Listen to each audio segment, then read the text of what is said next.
തൃപ്പൂണിത്തുറയിലെ 9ാം class വിദ്യാർത്ഥിയുടെ ആത്മഹത്യയിൽ സാമൂഹിക മാധ്യമങ്ങളിലും പ്രതിഷേധം കനക്കുകയാണ്. ജനുവരി 15-നായിരുന്നു സംഭവം.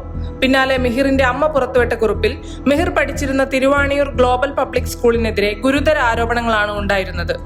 സ്കൂളിലെ മറ്റു വിദ്യാർത്ഥികൾ മിഹിറിനെ അതിക്രൂരമായി മർദ്ദിച്ചെന്നും മാനസികമായും ശാരീരികമായും പീഡിപ്പിച്ചെന്നും റാഗ് ചെയ്തെന്നുമാണ് അമ്മ പറയുന്നത്. മകന് നീതി ലഭിക്കാൻ സംഭവത്തിൽ അന്വേഷണം ആവശ്യപ്പെട്ട് ഇവർ DGPക്കും മുഖ്യമന്ത്രിക്കും പരാതി നൽകിയിട്ടുണ്ട്. സ്കൂളിലെ മറ്റു വിദ്യാർത്ഥികളുടെ വാട്സപ്പ് ചാറ്റുകൾ ഉൾപ്പെടെയായിരുന്നു കുറിപ്പ്. മിഹിറിന്റെ മരണവാർത്ത അറിഞ്ഞതിന് ശേഷവും അവിടുത്തെ സ്റ്റുഡൻസ്, അതായത് അവർ ചാറ്റ് കണ്ടു കഴിഞ്ഞാൽ അവരതൊരു തമാശയായി, അതൊരു ആഘോഷം പോലെയാണ് അവർ ചാറ്റ് ചെയ്തിട്ടുള്ളത്. അതിൽ അവൻ്റെ സ്കിൻ ടോണിനെ വരെ അവർ കളിയാക്കിക്കൊണ്ടാണ് അവർ ആ ചാറ്റിൽ ഉള്ളത്, അതായത് മരണവിവരം അറിഞ്ഞതിന് ശേഷം. അമ്മയുടെ കുറിപ്പിന് പിന്നാലെ മിഹിറിന്റെ മരണം സോഷ്യൽ മീഡിയയിലും വലിയ ചർച്ചയായി. എന്നാൽ റാഗിംഗ് പരാതിയൊന്നും ലഭിച്ചിരുന്നില്ലെന്നും സ്കൂളിനെതിരെ വ്യാജ പ്രചാരണം നടക്കുകയാണെന്നുമാണ് ഗ്ലോബൽ പബ്ലിക് സ്കൂൾ അധികൃതരുടെ വിശദീകരണം. അന്വേഷണവുമായി സഹകരിക്കുമെന്നും സ്കൂൾ അധികൃതർ പറയുന്നു. സംഭവത്തിൽ സിനിമാ സാംസ്കാരിക രംഗത്തെ പ്രമുഖരും വിദ്യാർത്ഥി സംഘടനകളും രാഷ്ട്രീയ നേതാക്കളും അടിയന്തര നടപടി ആവശ്യപ്പെട്ട് രംഗത്തെത്തിയിട്ടുണ്ട്.